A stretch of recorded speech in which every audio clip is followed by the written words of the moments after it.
Good afternoon, everyone, and a warm welcome to all members of the Radley community and to any of our school partners who've joined us today on Zoom. My name's Caroline Monaghan, and I'm responsible for the Beyond Radley Career Speaker Programme, a series of talks designed to give you a live insight into the world of work. Through these talks, we continue to introduce you to a wide range of careers so you can start to understand the options that are available to you and perhaps identify something that will become a passion for you in the future. And this is a strong theme that's come through from all of our speakers. If you can work out what it is that you really enjoy and channel that into your career, then overall you will become much more fulfilled. And this is something, our speaker today will talk about more shortly. Now, if there are any specific careers that you'd like to hear about, no matter how random, please do email me when I'll see what I can do. We want this programme to be guided by you and what you're interested in. I'm shortly going to hand you over to our guest speaker, but before we begin, just a reminder, please keep your microphones on mute. If you wish to ask a question, then feel free to put something on the chat and I'll direct it to Andrew, and there will be a Q&A session at the end. We'll also be recording this talk so that other people can watch it later. Now I'm going to introduce you to Andrew. Andrew has worked for companies ranging from startups to traditional corporates and is now a senior marketing director at global tech company LinkedIn. He'll talk about the types of tech marketing jobs you can go into, the skills you'll need, and how it pays to find and pursue something that you really enjoy. Over to you, Andrew. Thank you. Hi, everyone. Thanks so much for having me, Caroline, and all of the Radley team. It's nice to get this opportunity to speak to you when I know everyone's not got the chance to be together. So I was asked to come and speak to you, as Caroline's already said, and what I'm going to do is actually jump straight in to my slides, and hopefully, can you see my screen? Thumbs up? Fantastic. Okay, so what I'm going to be talking to you about is two things really. So the first thing is about a career in tech marketing, and the second piece is around my journey into tech marketing and how I guarantee you, if you have any concerns about any mistakes you might make on the way, I made plenty and I can share those with you and help you understand that there are several routes into tech marketing. Before I start that, a little bit about me. So I was actually at Radley in 1989 to 1994. So I was there in G-Social.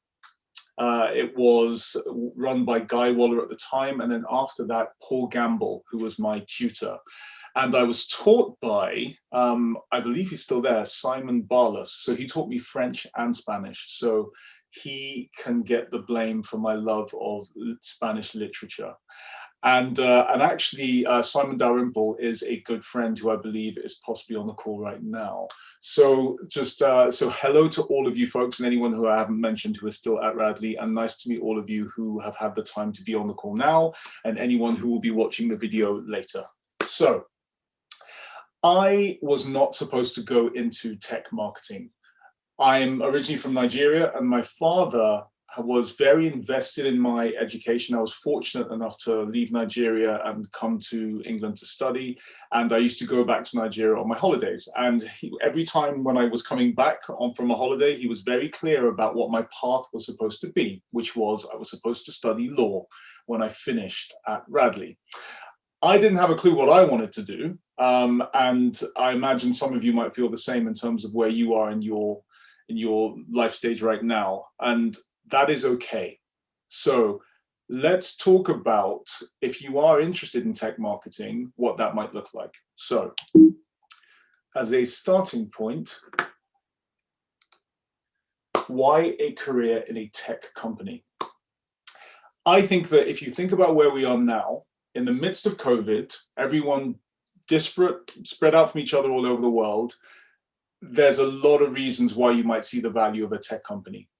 Tech companies are the most valuable companies in the world. The top 5 tech companies, each of them are worth about $1 trillion. They're the biggest employers, and they are global companies that employ people all over the world. If you consider, because that might seem very abstract, let's make that more specific. Think about the last delivery that you had.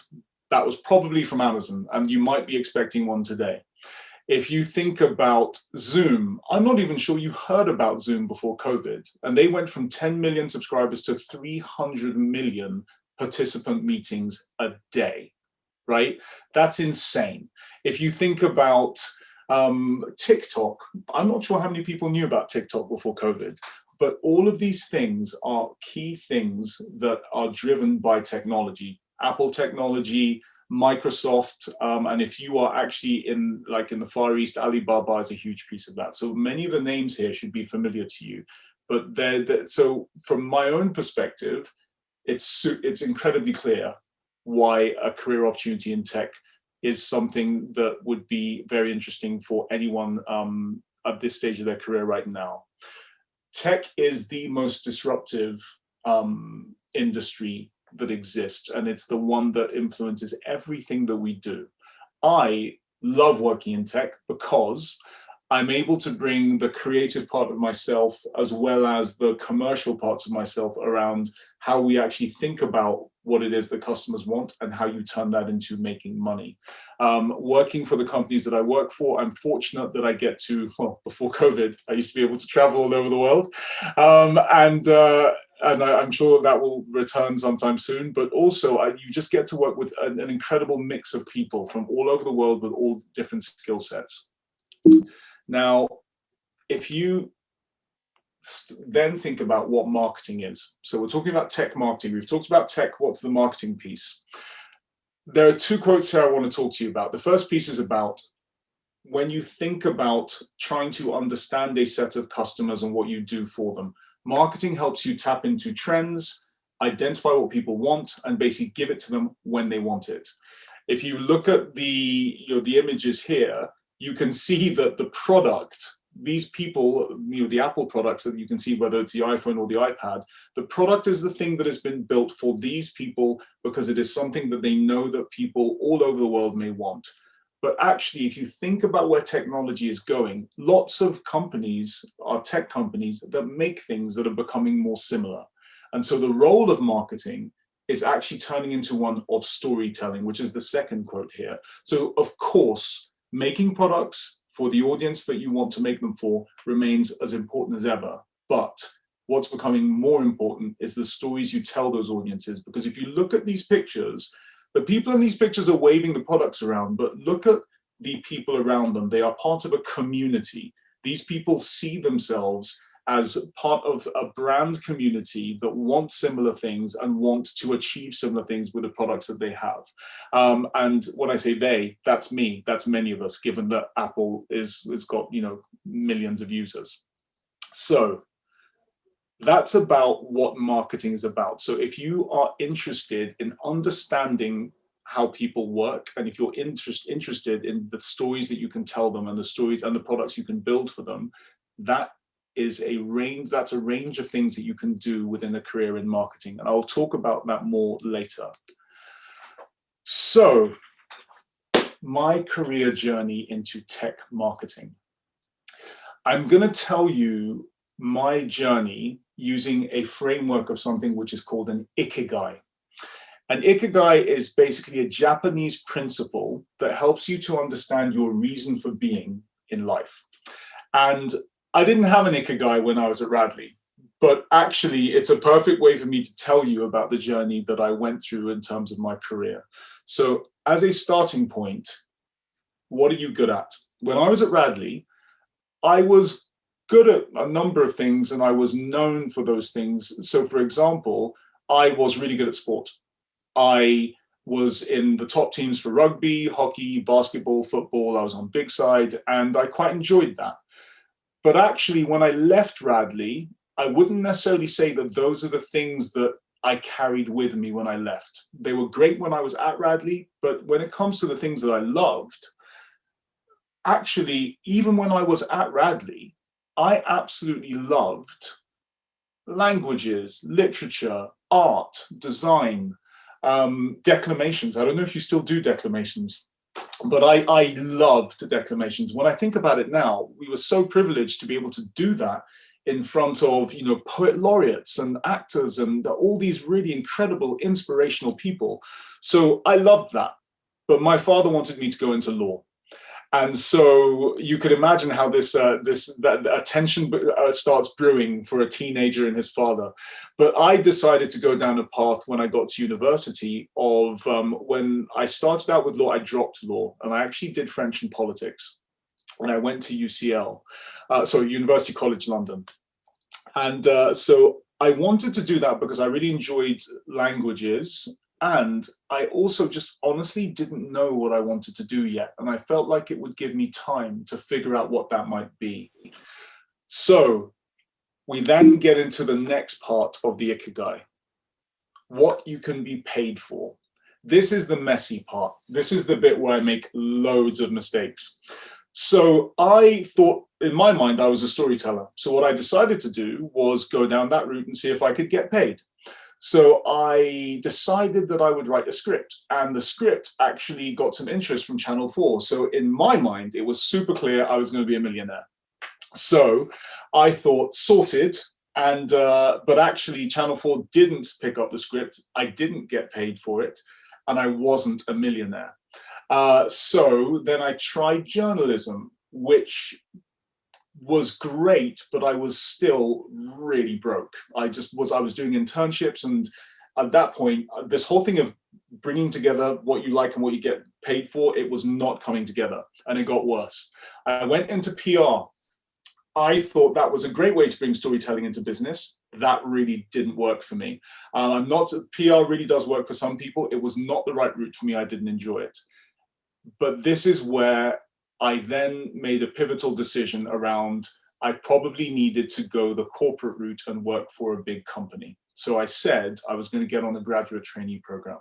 And I went for a company which was called Yell. So most of you will not know Yell now, but Yell at the time was the equivalent of Google. So I was on a graduate trainee program, and this is where the good bit happens. This is where the three pieces of the Ikigai come together. I was basically, I was doing really well as a graduate, and then my first role after the graduate trainee program, they gave me my own product line, which is pretty cool. To be very clear, it was the lowest revenue product that no one cared about. And so they felt pretty good about giving it to the graduate because it was really low risk. But the opportunity for me to basically decide on the types of products I might want to make for a particular audience, and then actually decide on how I would promote those and launch those, it was just a massive awakening of, my God, I love this. So I did that pretty well. They paid for me to do my MBA at Imperial College. And I thought, that's so kind of them, that's lovely, and I quit. And I went and worked for a startup in Paris and London, and that was incredible. So it was only like 100 people globally. You just worked incredibly fast. You come up with an idea one day, by the end of the idea is literally out the door. And I found the three pieces of my Ikigai. Then I realized that actually I was working myself to death, and I wanted to pursue something that met a purpose that I had in my life. And it took me some time to figure out what my purpose was, but I realized that what I really care about is addressing the inequality that exists in the world. But then basically LinkedIn came calling, and they are the fourth piece of my Ikigai. LinkedIn's mission, they are a mission-driven tech company which is around creating economic opportunity for every member of the workforce. It means helping people to find opportunities which might be skills, learning, or jobs. And that was when I realized that actually that was what I wanted to do in tech marketing. So let's talk about some roles in tech marketing. So these are some roles in my team. I have a team that basically spans Europe, Middle East, Africa, and Latin America. So product marketing, that's what I started in. So when I was talking about being given a product line, that's the bit where you basically have the opportunity to look at the market research, look at information about customers, and then you decide on the type of product you want to build for those customers and how you want to actually launch those products. So for example, when Apple launches an iPad, that's the product marketing person who comes up with that whole plan. The content marketing person basically goes, I think that plan sounds great, but actually we need to tell this story and this audience a story that's going to be really interesting. We need something compelling. So why don't we do something with Snoop? And Snoop is basically going to be our influencer that we're going to use to tell a story about why the newest iPad is going to be amazing. The digital marketing person goes, Snoop sounds great, but actually we should do that on Instagram, Snapchat, YouTube, TikTok, and actually we should do a massive virtual event with like 3,000 people. That's the digital marketing person. The brand person goes, all of that is great, but I think none of you have really thought about the visuals about how this is supposed to look. So we've got this new product, but what's it called? What's the product called? And actually, what does it look like? And how is that going to fit with what our audience really aspires to? If you are someone who is artistic, if you are someone who really enjoys the visual side, the brand and communication world is a great part of the role.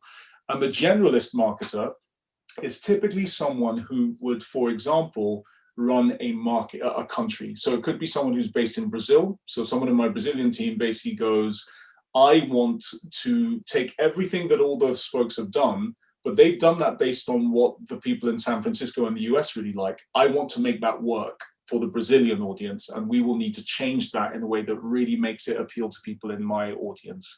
So those are some of the key roles that exist. And I can happily answer some questions about that, or I'll be talking to Caroline about that in a second. Then, so we can talk about how you get in. So the first bit is, you don't have to go to university. If you don't go to university, you can get a professional qualification in marketing. There are a number of different ones. There's some very entry-level ones that you do that can get you into a role within marketing, and you can see some of the average kind of salaries you get for those, and then it becomes much more involved, where, for example, if you do level 6, which is the top, which was on the right-hand side, that is pretty much the equivalent to doing a degree. It's a similar level of work. Then if you do want to go to university, you could do a specialist marketing course within a university. You can do a broad set of degrees out there, which is what I did. I did French and politics. I didn't do a marketing degree. And then some people do their degree and still do a professional qualification afterwards. I was one of those people. So there are different ways in which you can do that. Then, before you even get into whether you go to university or you don't go into university, I want you to understand something about marketing. Some of you may think of marketing as something that is only a visual or creative or artistic type of thing. Some of marketing is that. So for example, if you are someone who loves art, design, you will love that visual and brand piece that I was talking about before. If you are someone who loves the storytelling element, then if you're doing an English or humanities or language type of degree, that would suit you really well too. And languages come up really well because these are global companies. So they're all over the world. So I speak French and Spanish, which means, thank you, Simon Barlas, I'm able to actually use those languages as I move about the world in my role. But also, if you're someone who actually likes IT, that is a massive part of being in a tech marketing role, because you will actually understand a lot about the technology and how we tell that story and the types of things that we should be building for our customers. And if you are someone who likes maths, tech companies are built on data. Think about the last time you got into an Uber. The Uber knows where you are, who you are, and where you want to go using data. Data is literally the lifeblood of the technology that we use today. So I want you to just, if there's anything you take away about what it is that you're interested in now, then I want you to understand that the variety of things you're interested in still give you different entry points into marketing. And if you're great at all of those things, then even better. So beyond the hard, functional skills, this is some data that's taken from LinkedIn. So LinkedIn has over 700 million professionals all over the world. And the data that we have, back to the data point I was talking about earlier on, it tells us about the jobs that companies put on the platform and the things they are looking for in those jobs. It also tells us about the skills that they list on those jobs. And we aggregate all of that into a skills report. So the top 5 skills of 2020 amongst all of those 700 million professionals and all of the jobs that are listed, These are those skills. So creativity is incredibly sought after. Persuasion, your ability to help people understand that you understand what they need and that you're able to give it to them. Collaboration, very few things that you do now, whether it's tech marketing or not, very few of them are things you can do on your own successfully. You need to understand how other parts of the pieces that you work in come together as a whole. Adaptability, this is huge. Think about where we are now in the world. Think about the fact that there are companies that were flourishing before and actually are not anymore. But your ability to move about the world and move about your career as the world changes is crucial.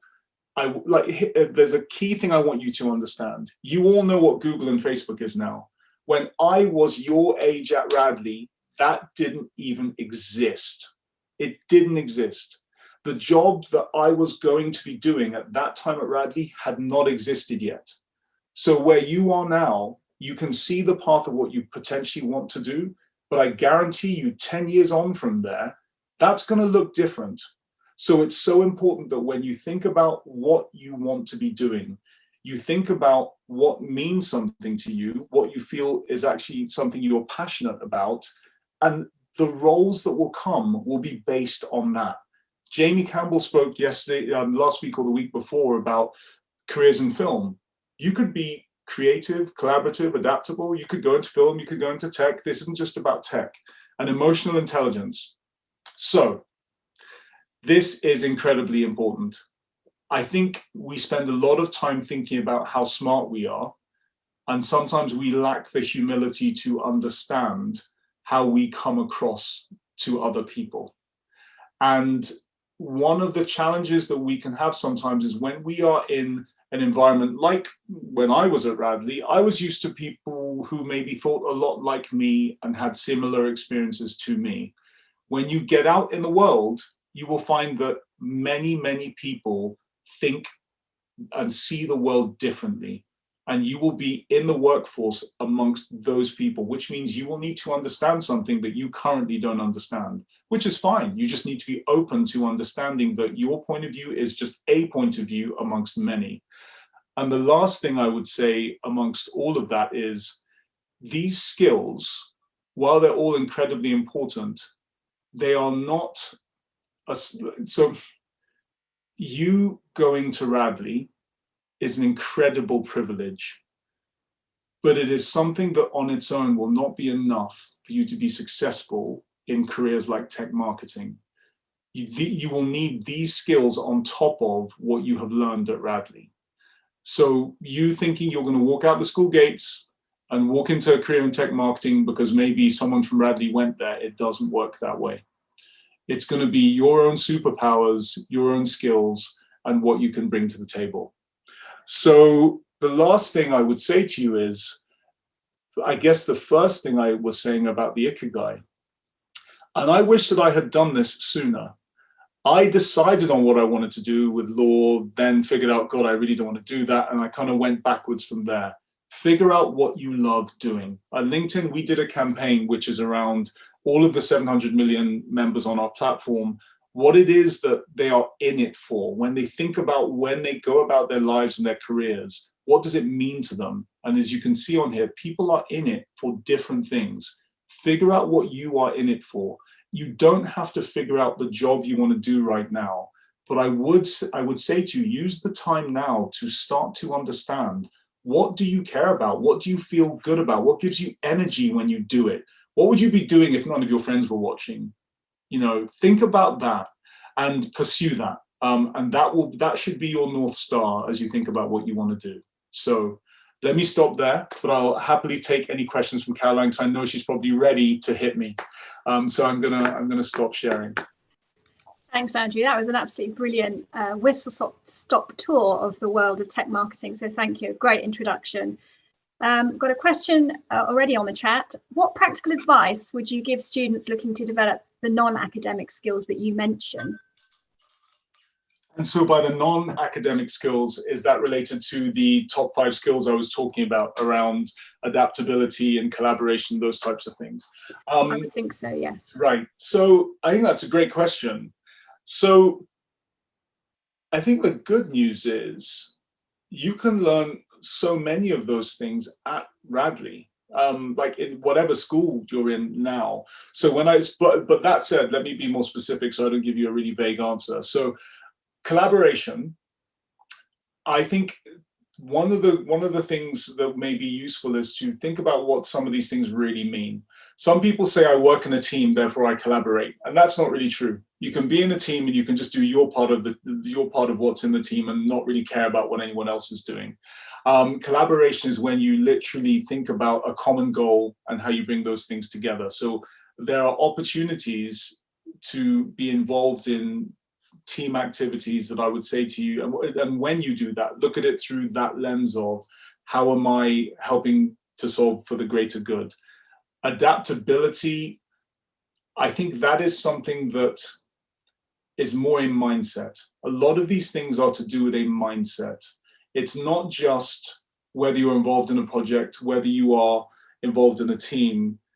When you, from now on, as you start to do the things that you are doing in a team, in a classroom, start to think about how you might adopt that mindset of how am I taking a very fixed view of this. So the best advice I could give you is pick one at a time, maybe, and then think about how you can make those changes now and actually ask people. One of the things that really helped me is I once said to a friend of mine, I said, hey, I'm really collaborative, aren't I? And they're like, not really. So, and they told me why I wasn't. So ask people, ask your teacher, ask your tutor, and they can tell you. Thank you. Another question here from Benji. You talked about storytelling in marketing to consumers, your iPad story. How does the marketing change if you're marketing your product or software to other firms, or marketing your startup to initial investors? Ooh, that's a good. So how does the marketing change according to the audience? So that is a great question. My answer would be that the preference from a business's perspective is that the product, which is the most expensive part, doesn't change a lot. But when you get to the storytelling piece, you end up adjusting the story if necessary based on the needs of that audience. And the way that you do that is so typically you would do research. So in marketing departments, we spend money doing research, understanding audiences, and we call them segments. So if you're basically saying there's a set of businesses or there's a set of investors, whichever those audiences are, you understand what those audiences want. If there are things that are in common, then you tell the same story. If there are things that are different, then you literally would carve out a different story to tell that segment. So marketing is really about segments. It's looking at different segments in different countries and telling them different stories. Thank you. Question here, how does someone who's still in school learn about marketing? Amin's tried teaching himself Google Analytics and how to get clicks when promoting on social media platforms, but it's quite challenging. It's quite hard to teach yourself through something like Google. Have you got any advice there for us? Yeah. Well, first off, really well done for getting on Google Analytics, because I mean, there's loads of professionals out there in the world that are going nowhere near Google Analytics. So first, the fact you are even doing that, you are learning about marketing.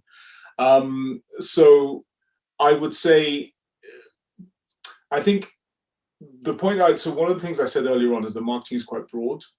So if you are interested in that piece around analytics and how to do digital marketing and social media, there are actually some really good YouTube videos on that. There are actually influencers now. If you go onto YouTube and you basically say, how do I get, but actually I should say that they tend to do it by channel. So for example, they would say, how do I get really good at Instagram marketing? How do I get really good at Google marketing? How do I really get really good at Snapchat? There are people who literally go, this is how you do it. I think COVID has actually made that even more so. So I would say to get on that, but also the other thing, without me doing a terrible plug, is actually there are learning courses on LinkedIn that you can actually do that with. But definitely go on YouTube as a starting point. Thank you. just briefly coming back to the Ikigai model, when did you discover it? Because you said you didn't discover it at school, and how was it introduced to you? So it was introduced to me by a life coach. Basically, a life coach, for anyone who's not aware, is someone who basically, if you get the opportunity, your company or employer will say, this is where you are in your career and you're thinking about where you want to go next. Talk to a life coach and they can help you think about where you go next. One of the problems I had, shaped possibly by my upbringing, was I didn't really care that much about whether I liked my job. What I wanted was a job, and I wanted to get paid. And I basically wanted the feeling that other people would think that what I was doing was good. And he basically put the Ikigai in front of me and he said to me, I want you to answer these questions and I want you to tell me to what degree what you're doing right now fits with the things that you're doing. And so that's how he introduced it to me. And it really opened my mind, because I thought, oh my goodness, I'm just completely fooling myself. I don't love what I'm doing, and I don't enjoy, and actually, I'm not that great at it either. And I think I'd be better at something else. So that's when I moved out of PR. That's great, thank you. You were talking about network earlier, and the network and using networks. How have you personally created and used a network and used it to further your career? Great question. For full transparency, I was terrible at networking when I was at school. At university too, I thought networking was a dirty word, and I didn't want to go anywhere near it. I would encourage anybody to be networking, and what I see that as is when you determine what it is that you are interested in, you are looking for a network of people who are also interested in the same thing and who can also help to give you advice on the things that you want. So, for example, you are very fortunate that you are on this call as part of a Radley network.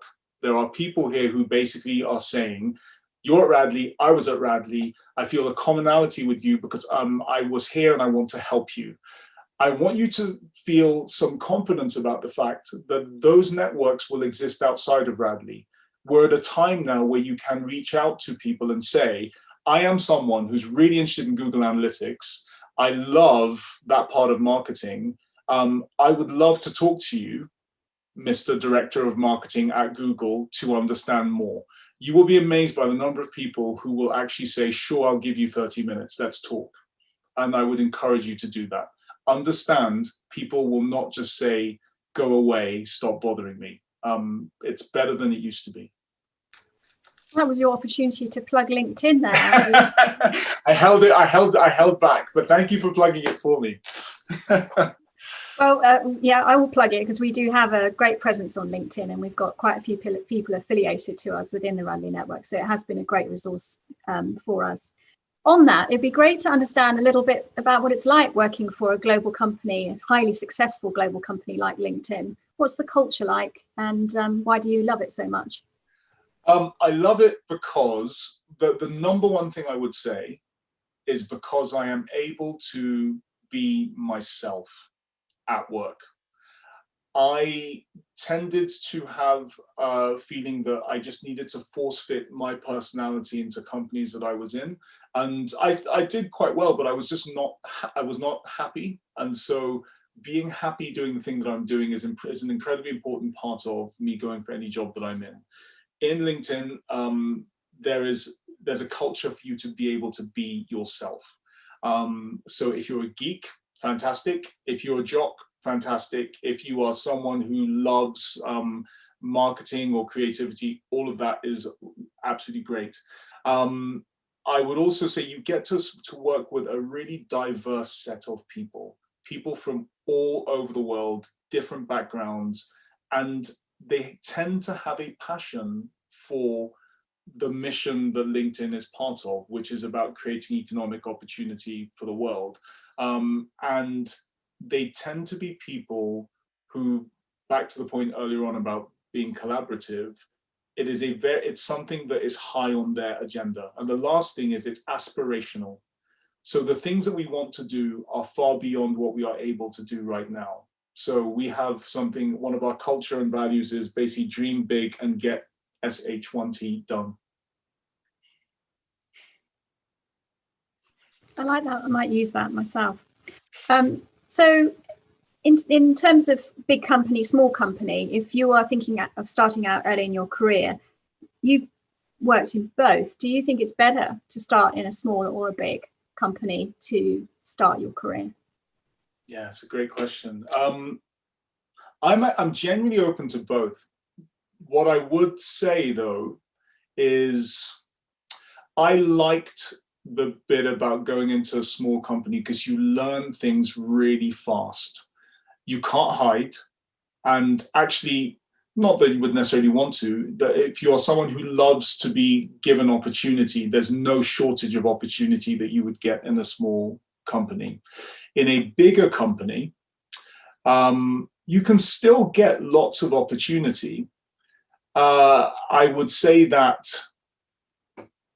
you possibly, if you only ever work for a big company, you don't know what you might be missing on the other side. If it's not a fast moving company, but that said, just on that, what I would say is when in a tech company, if you're in a big tech company, the advice I would give, if you like rapidly changing environments, go for a company that is one that is changing fast and likes change.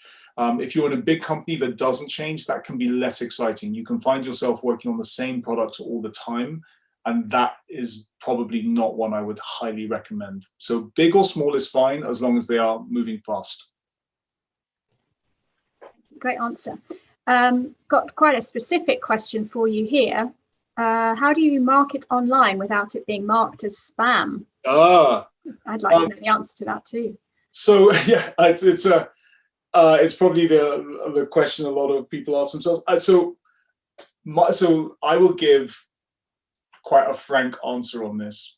I think that if you're marketing and you're wondering if it's going to be spam, it's because you don't know what your audience wants. And so you're basically just throwing out a net in the hope that someone says yes. I don't think that's good marketing. I think that that's sometimes what people do because maybe they just don't have time or resources and they go, I'll throw it out there and I hope someone takes this. I'm going to do an email campaign, or I'm going to do a social media campaign to 1,000 people and hopefully someone will say yes. Hope is not a strategy. So that would be my answer. You need to understand who you want to market to. It doesn't matter if it's 1,000 people and then like 0.1% of them want what you're doing, that's not necessarily great. If it's 100 people and 50% of them want what you're doing, then that's way better. So marketing online isn't any different from marketing anywhere else. Understand what your customer wants or what your audience wants. Thank you. You said earlier on that you've travelled quite a bit in your career. Do you advise that as a good course for people who want to round their careers off? I love it. I'm not saying that it's like compulsory for it's like I'm not knocking anyone who basically wants to work in one city in Berlin or Paris or London and they love that. I love it because I love learning. And I wish I loved learning enough when I was at Radley. But I certainly, and travel is a way I have found for me to learn so much. When you think about some of the skills we talked about earlier on, it challenges your perspectives of what emotional intelligence is, what adaptability is, what collaboration is, because as you move across cultures, that can sometimes mean something a little bit different. And so I have found that I, as a marketer, have become better by understanding other cultures and other countries. And following on from that, and the fact that you're now a bit grounded because of COVID, in terms of COVID, what do you think the impact has been on the technology industry? A positive or negative or a mix? So it's a mix, and it's basically because I think it's such a great question because COVID only it's helped to really illustrate what's always been there. Technology is an industry of winners and losers all the time. So when you look at what happened with COVID, you had instances where there were some tech companies that actually didn't necessarily do so well. And then you had other tech companies like Zoom, like TikTok, who basically said, this is my moment for us to actually capitalize on this. So COVID has created a scenario where, because we are at home, companies that are either agile enough to do that have capitalized on that, or companies who were already doing something that is useful, like Zoom already was, can capitalize on that. So ultimately, the rounded answer I would give is that if you are in tech, you are always in a good place, because a lot of people can move from one tech company to another. Thank you. I think, have we got another question here? Which setback or disappointment in your work has been most beneficial in the longer run? Which setback or disappointment? That's a great question.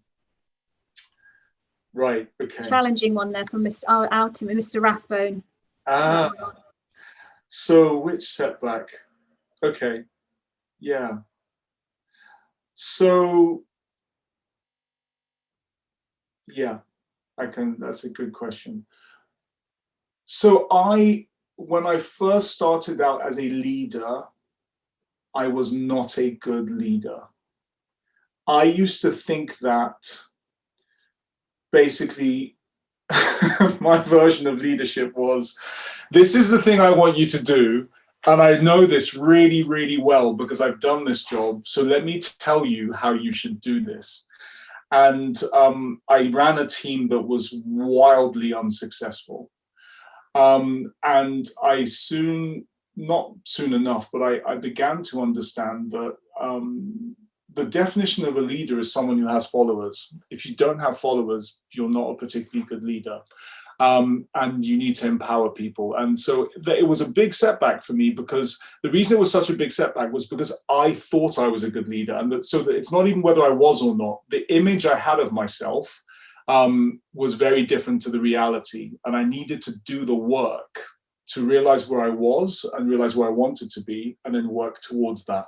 I think that's always hard when you, like, for example, maybe you think you should be on big side and actually you get picked in the third 15 and you're like, oh, that's well, I'm not as good as I thought I was.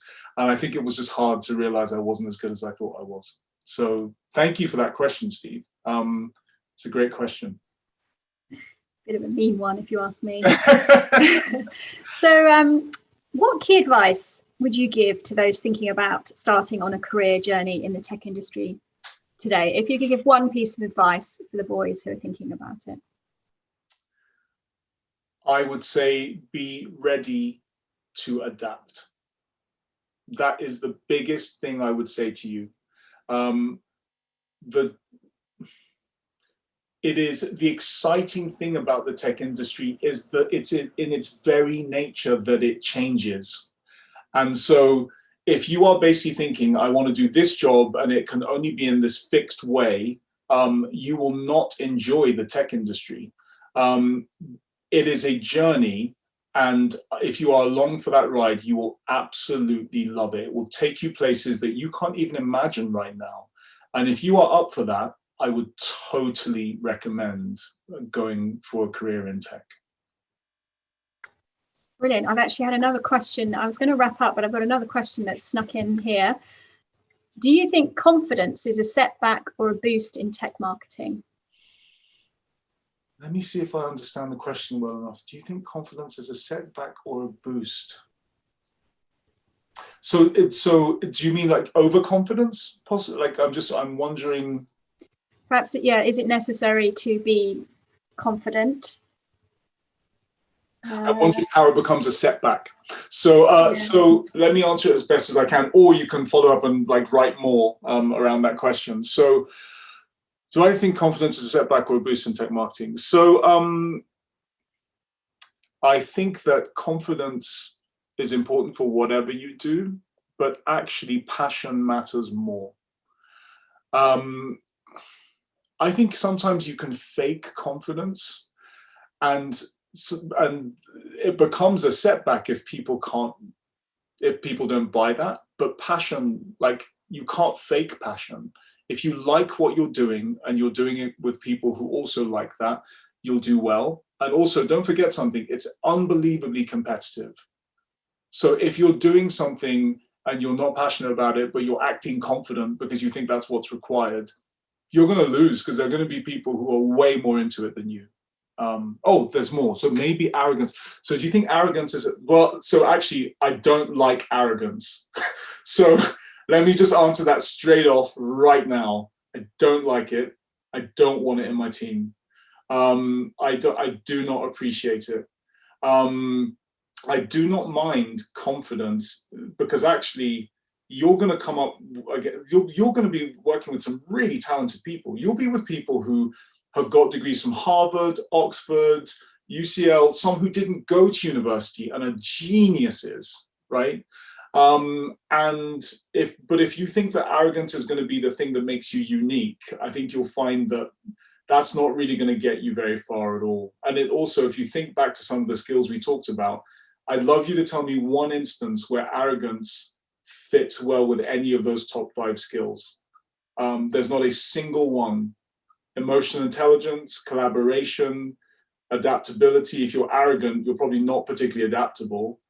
So arrogance, in my mind, is poison in those top 5 skills. So thank you, Andrew. That was incredibly useful. A really authentic perspective on things and what it's like in the tech marketing industry, an honest insight. So we're really grateful that you came and spoke to us about that today. Now, before we all go, I'm going to tell you about the talk we have lined up on Friday. Following on from Doug Carr's talk on what it takes to be an entrepreneur, Nick Newbury, who founded his business Original Travel, is going to talk to you about how to start and scale your own business from scratch. Finally, just a reminder, all of our talks are recorded, and this one will be again today and put onto the Radley video area of our website. So if you're interested in watching them, then do go back and have a look. Thank you for attending, and thank you so much to you, Andrew. Really appreciate it. That was absolutely brilliant. And we hope to see you at our next talk on Friday. Thank you very much.